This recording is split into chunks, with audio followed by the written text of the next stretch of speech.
Hey mga ka-farm lahat, ayan, so dagsang biyaya po sa ating lahat. And yun, may new property po tayo na half hectare, ano po. So along Provincial Road po ito mga ka-farm lahat. So Provincial Road po ito ng San Andres, Quezon, ano. And yun, overlooking po ito sa dagat mga ka-farm lahat, ayan. So yan, bali mga ka-farm lahat, ito po yung dagat ng San Andres. And so yan, napakaganda po ng dagat dito. Overlooking po sa dagat and sa source ng kuryente and lang. So may poste po ng kuryente sa lugar. And dito po magmumula yung property. And so ang kagandahan sa property mga ka-farm lot, may bakod na po siya, ano. And so may bakod na yung property and kita mo na po yung mga boundaries mo. And so may bakod na po itong barbed wire. Yan. So papasukan po natin yung loob ng property. Ay ate! Baka makalampas sila. Baka makalampas sila. Dito ka lang muna. Baka makalampas. Pa-wait na lang ha. Baka makalampas kayo sila.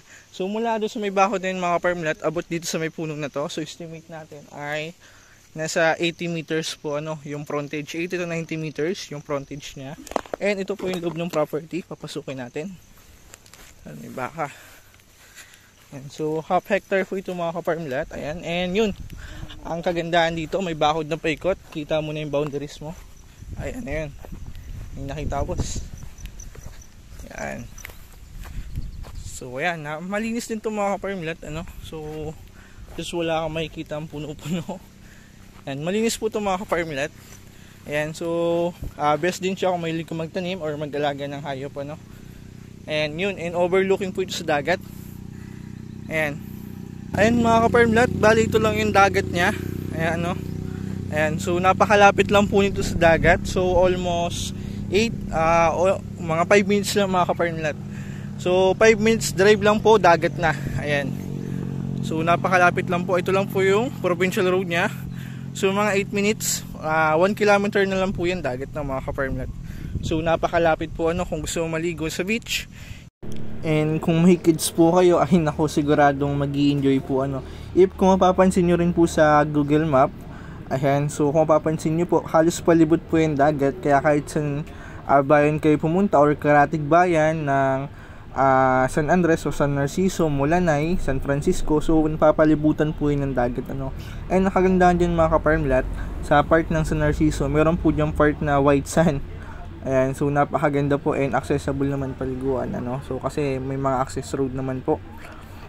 Ayan, so yun mga farm lot, aside sa retirement plan, nakikita ko rin na good idea din po ito for business ano, kasi along the road, ang kagandahan dito mga farm lot, yung kalsada niya is provincial road po ano. So hindi siya barangay road and yun, bali dito po dumadaan lahat ng sasakyan na going do sa kabilang bayan. Kaya best din po ito for restaurant or gasoline station mga ka-farm lot. Although maliit yung property, pero ang kagandahan niya, mahaba naman po ang frontage ito ano. Kaya kung plan mo magtayo ng gasoline station, pasok po ito mga ka-farm lot. And kung mapapansin mo, halos kumorbada po siya and kantuhan po yung property, kaya best po ito for business, restaurant o gasoline station mga ka-farm lot. Ayan. So yun, napakaganda po nito mga ka-farm lot. Kung gusto niyo magdagat, so almost 5 minutes, wala pa, almost 1 kilometer lang po dagat na mga ka-farm lot. Ayan. So pwede ka dyan mag-jogging, yan, papunta sa dagat tuwing umaga, ano, so exercise na rin. And yun, sunrise, kasi yung araw po is tutok sa atin sa umaga. So yun ang kagandahan dito mga ka-farm lot. Ayan, so mag-i-enjoy po kayo dito. Ayan, so recommended ko po ito for retirement plan mga ka-farm lot. Ayan. So best po ito mga ka-farm lot. And ang kagandahan yun mga ka-farm lot, sa unahan po nito, may plano going fish port. Ayan. So sa umaga, pwede ka mag-jogging papunta sa first fish port. Ayan, kung gusto mo mamili ng isda. Ayan. So sariwang-sariwa po mga ka-farm lot, bagong huli. So nakakatawa. And so di mga ka-farm lot, bali new property po tayo today. So ang sukat po ng property is 8,000 square meter and along barangay road to mga ka-farm lot. And ang kagandahan dyan, so cemented na po yan ano. So and then yun, standard po siya ano, 6 meters yung lapad niya. Yan, malapad po ang kalsada dito.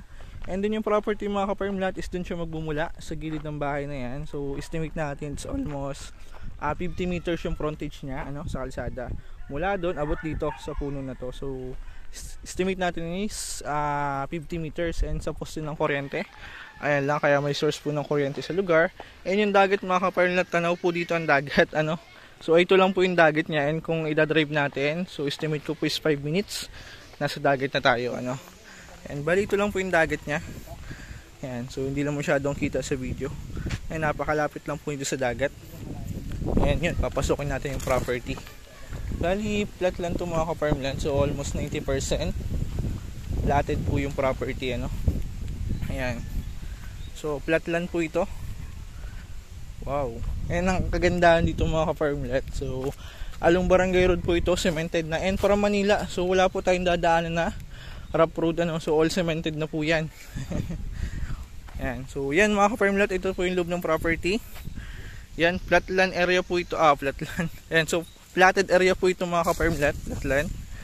Ayan, kung mahilig ka magtanim, tama-tama ito mga ka-farmland. Ayan, so puno po ito ng nyog. Sa nyog niya, estimate natin is kung 8,000 square meter to, estimate lang natin ng mga 150 mga ka-farmland.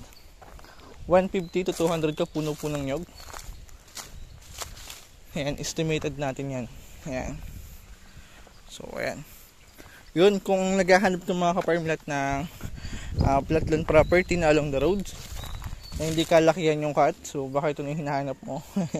Accessible puntahan, and sa town proper, so almost 5 minutes lang mga ka-farmland, town proper na. Napakalapit lang po ito sa bayan, ano, so 5 to 7 minutes, so mga 5 minutes po town proper na, so accessible puntahan, napakalapit sa bayan. Ayan, so may convenience store po doon, pamilihan. Yan, napakalapit lang mga ka-farmland. At kung naghahanap ka ng for retirement plan, ayan, so recommended ko rin po ito, platted area. Kasi tayo po ay papunta na sa patanda, pahinga. Hindi naman tayo palakas, kaya tamang-tama po sa ito yung pantay na property, ano. Ayan. So ang kagandahan dito, kababaan pa ng nyug niya. Ayan, and dasik po yun mamunga. Kaka-harvest lang po nila, mapapansin nyo, walang gasinong bunga. Ayun, so dito po nila dinadala yan tuwing harvest, ginagawa nilang kopra. Ayan, pupuntahan natin. And yun, idea lang din. So yung mga portion na bakante, yung walang tanim, although puno siya ng tanim, yung mga boundaries ng nyog, so pwede po natin yung taniman ng kakao, lansones, rambutan. So yun lagi ko sinasabi sa video, at napakaganda po ng property. Pag puno ng tanim, ayan, ito i-recommended ko po sa inyo tong page na to. Ayan, so yan, so diyan po ako na-order ng grafted fruit. Ayan mga ka-farmland. So diyan po ako na-order. So 2 to 3 years po namumunga na. And standard po nila is 4 meters. Ano po, so matataas na rin, at talagang sigurado mabubuhay na yung pananim. And yan po yung boundaries niya sa likod. May bakod na, kaya kitang-kita nyo po yung property yung paikot. Ayan. So almost 90% flatland po ito mga ka-farmland. Yan, napakaganda po. And pupuntahan natin yung kuprahan niya, no. So tuwing harvest mga ka-farmland, dito po dinadala yung nyog niya. Yan, ginagawa nilang kopra. So pag mura yung nyog, binebenta nila ng buo. And kung mahal naman po yung kopra, ayan, so ginagawa po nilang lokad. Ay interviewin natin si tatay kung nakakamagkano ba to sa nyog. Boss, ang ganda pala yan, boss. Ha? Sako pa pala yan. Alin? Bahay na yan. Dala pa yung bahay na yan? Oo. Pero yung bahay na yan, isa hindi na. Hindi na. So okay, maganda. So dala pa yun mga ka-farmland, yung bahay na yan. Dala pa po pala to. So estimate natin, it's almost 60 meters po yung frontage niya. Yung front niya sa alisada, ano. So, yung po bang nyug na yan, dito rin galing? Sa lupa na to? Oo. Dito sa kabila, okay. So dito lang dinadala? Dito po pinapangalang at malapit-lapit sa bahay. Sa inyo rin po ito? Sa akin ito. Okay. So tinuro lang po kami ng tenant. Bali dito po, nakakailang nyug po kayo dito na harvest? Minsan maka-12 sako, may 10 sako ba? 10 sako. Dito po yun. 10 sako ng nyug. Magkano po bang kilo ng nyug ngayon? Dito sa amin, 28 lang bili ko. Nakaka-10 sako ng nyug. Ano? So marami-rami din. So yun mga ka-farmland, yung mayari na mismo nagsabi po. And na-harvest daw po sila ng 2,000 kilo so every harvest.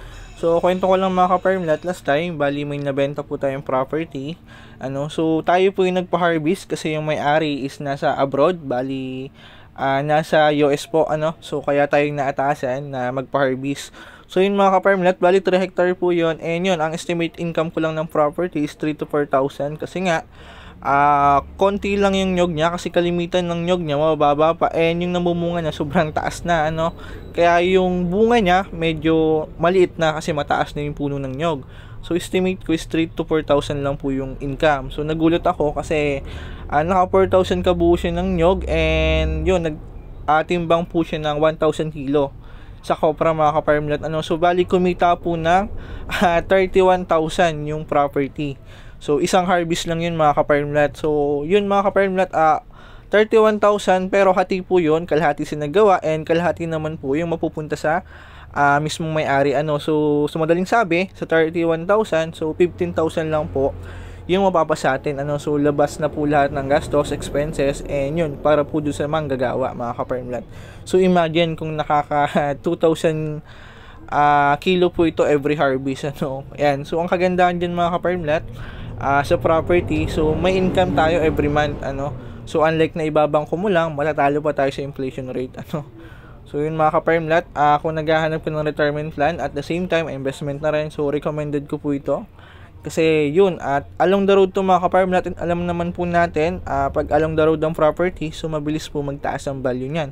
And ang kagandahan dito, malapit lang po ito sa town proper ng San Andres, almost 5 minutes, and kung gusto mong pumunta sa dagat, almost 5 to 7 minutes lang po dagat na. And ang kagandahan dyan, kung mapapansin nyo po sa Google Map, so palibot po yan dagat kahit saan ka pumunta, kahit saan bayan ka pumunta o karatig bayan ng San Andres o San Narciso, San Francisco, Mulanay, so napapalibutan po yan ng dagat.